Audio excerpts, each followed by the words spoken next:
Exciting time. We've got 5 presenters, so we have a lot to cover in a short amount of time. So if everyone can get to their seat, we will get started immediately. Our first presentation and trial or study is on the Enroll HD platform. And we're going to call to the stage Jamie Levy. Jamie has been working with CHDI since 2005, where she currently leads the clinical platform group and runs the Enroll HD study.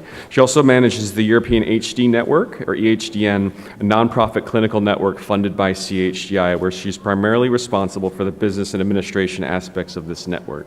She also comes from the HD family. So she's well positioned to talk about this family study. Please welcome to the stage Jamie Levy. Hello, everybody, and thank you for being here. As George said, I am from an HD family, and I'm also in Enroll, Jeffrey, Brian, Carol, wherever you are. So Enroll HD is just completing its 6th year of active conduct. It is okay, wait, we do need the slides. Sorry about that. There we go. It's a clinical research platform, first and foremost, and at its core is the Enroll Observational Natural History Study that gathers information on HD families, creating a very high-quality database for researchers and clinicians to conduct research that support new ideas for treatments. For the participants in the audience, we'd like to extend our heartfelt gratitude for making Enroll a great success and for your continuing collaboration and contribution. Thank you very much. I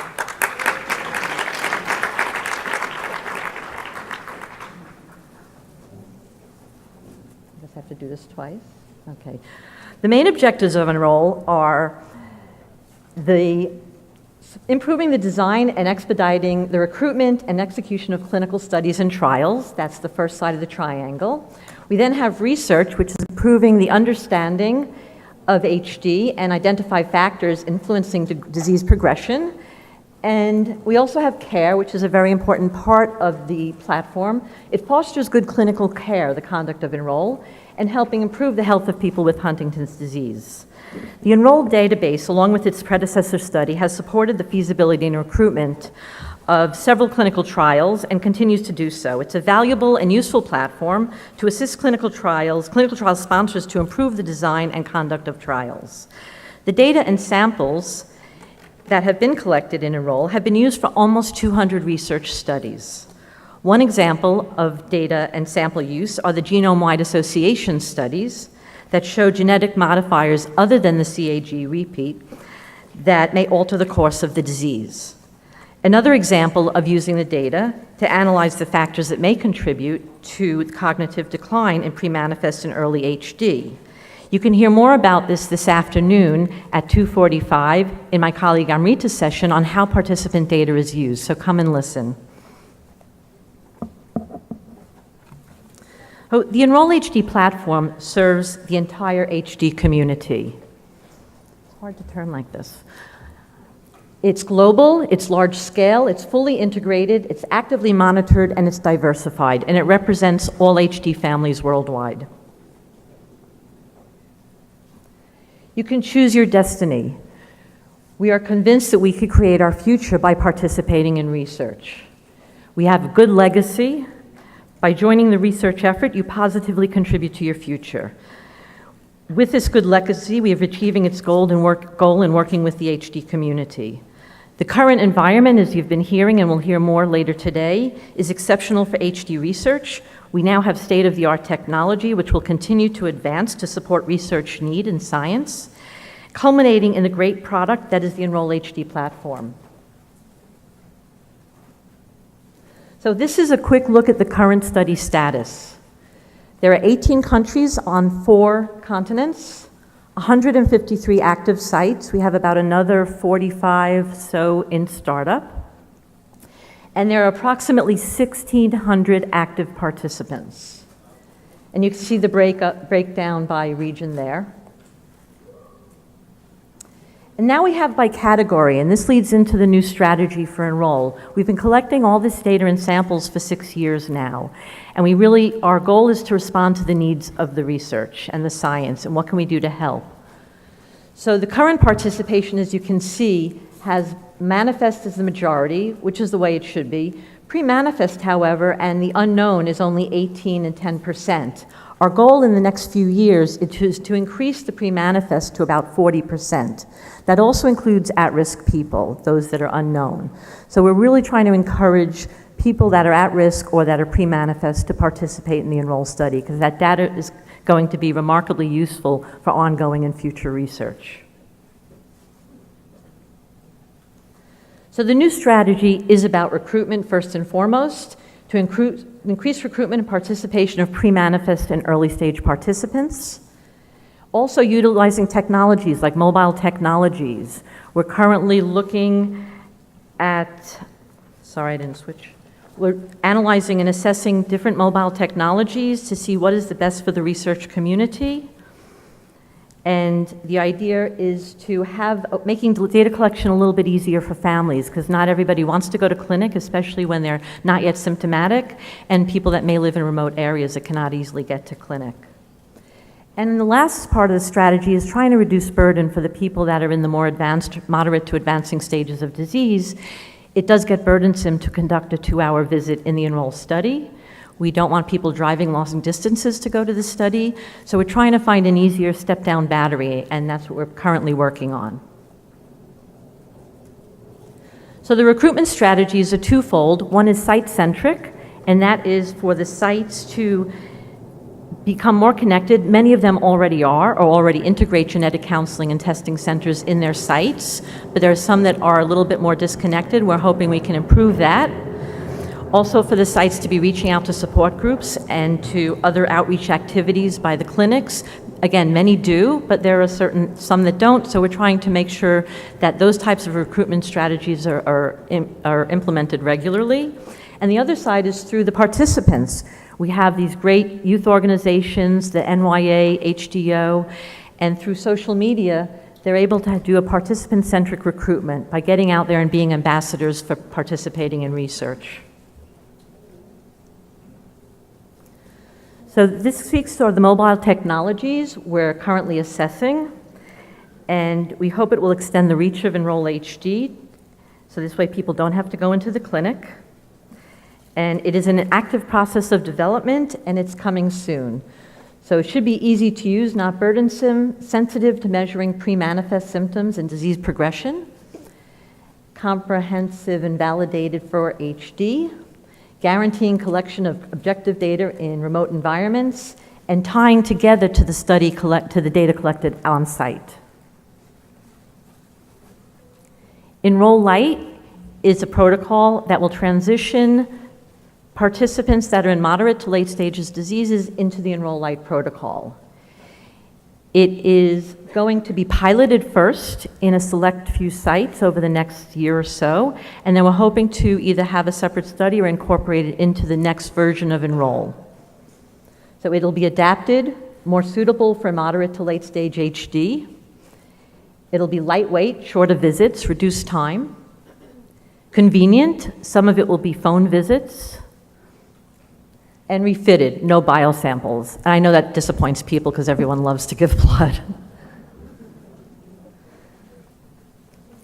So everyone has already spoken a bit about Enroll, and I really do hope that people will sign up if they're not already involved. And I would like to thank everybody that's involved, the families first and foremost, but also the PIs and the site staff. We couldn't do it without you either. The advocacy groups, we really appreciate the promotion. The researchers that are using the data and samples, again, come this afternoon to see how the participant data is being used. And of course, the foundation that supports all of these wonderful activities to find effective treatments for HD research. Thank you very much.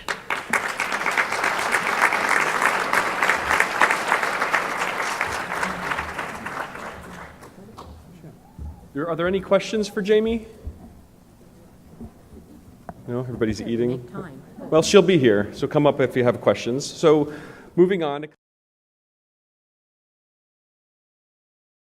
And affiliated with the Enroll HD study, and it's called HD Clarity. And the leader of this program is another researcher that you may have heard of, Ed Wild. So we'll bring him up to the stage. Thanks, George. Oh, hello. Fancy meeting you here. Hands up if you're completely sick of me. Oh, you're all lovely. You're too busy eating. So I'm here to talk about HD Clarity, which is the first multi-site cerebrospinal fluid collection initiative for Huntington's disease. Importantly, it's capital H, capital D, capital C, no space, lowercase Larity, no hyphen, and it's never Clarity HD. This is all very important. So HD Clarity is focused on the idea that Huntington's disease is a disease where most of the symptoms come from brains. We'd like to have access to your brains directly, but we know that that might not be convenient for you. So this was proposed, but was rejected by the ethics committees.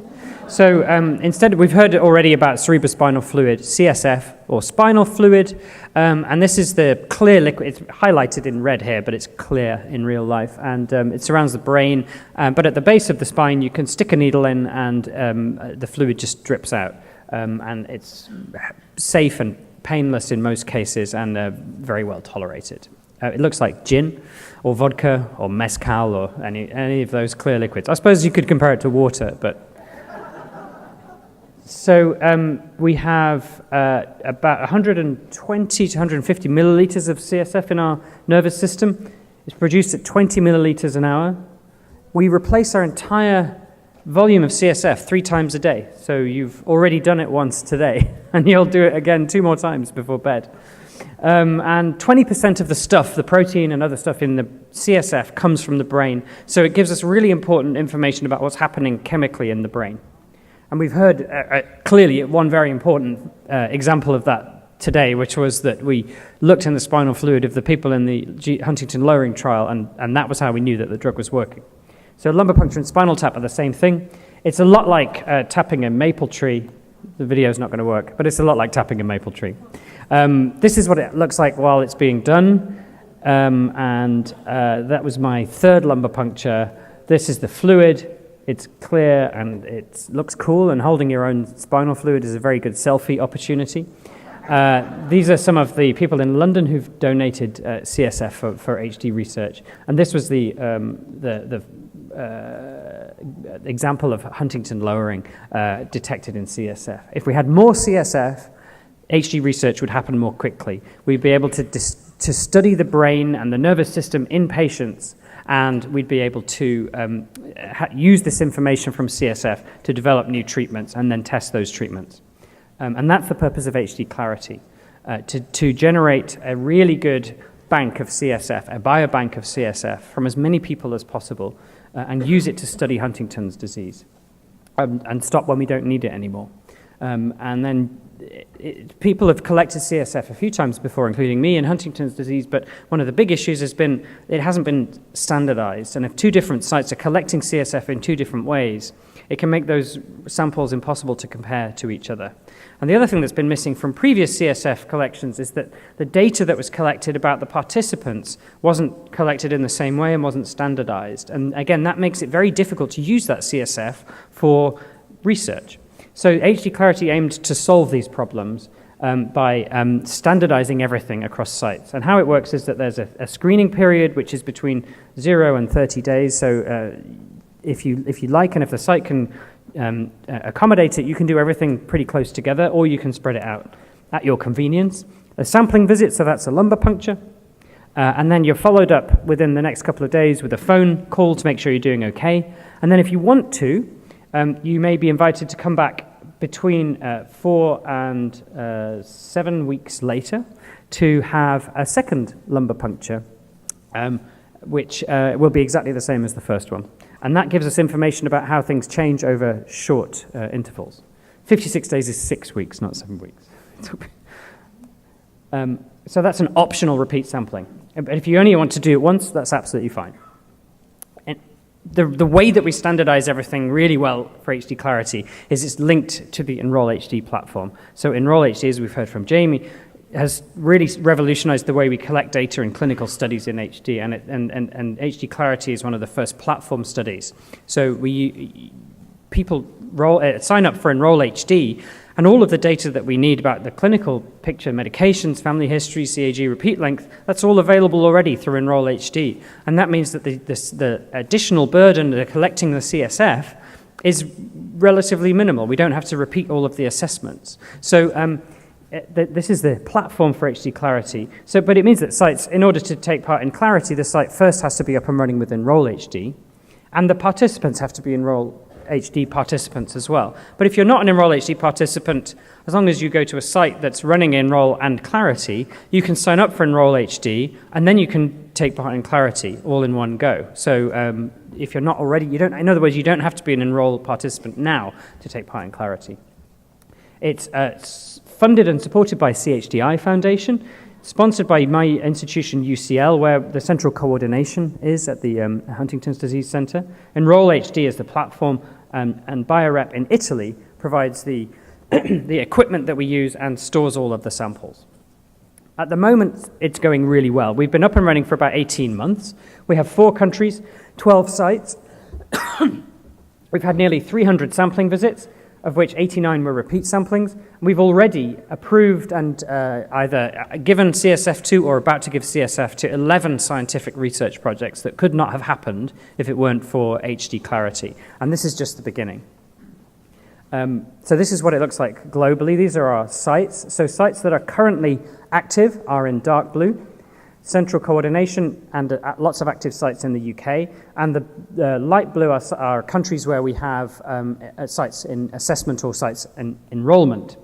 This is how it's going, and I don't know if you guys have any kind of patriotic pride or anything, but you'll notice that the top two sites are from Canada and Germany.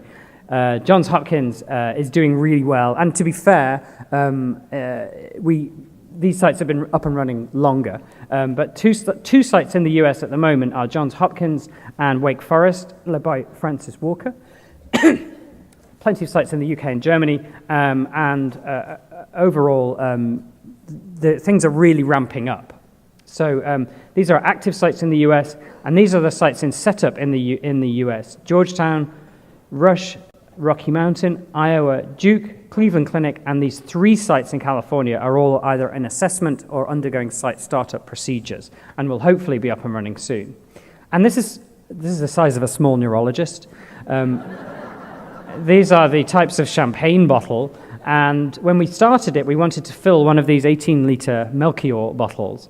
What we have already is 6 liters of CSF, which is enough to fill these 3 little ones and half a Methuselah. And we have 20,000 vials of CSF, which is brilliant. At the moment, we're reiterating the protocol. We're doing some updates to make it a longitudinal study so that people can give CSF more than once at yearly intervals. And that will also increase the recruitment cap. You can find out all you need to know about HD Clarity on the website, hdclarity.net, and these are the contact details. Follow us on Twitter, email us if you're interested, and thanks very much.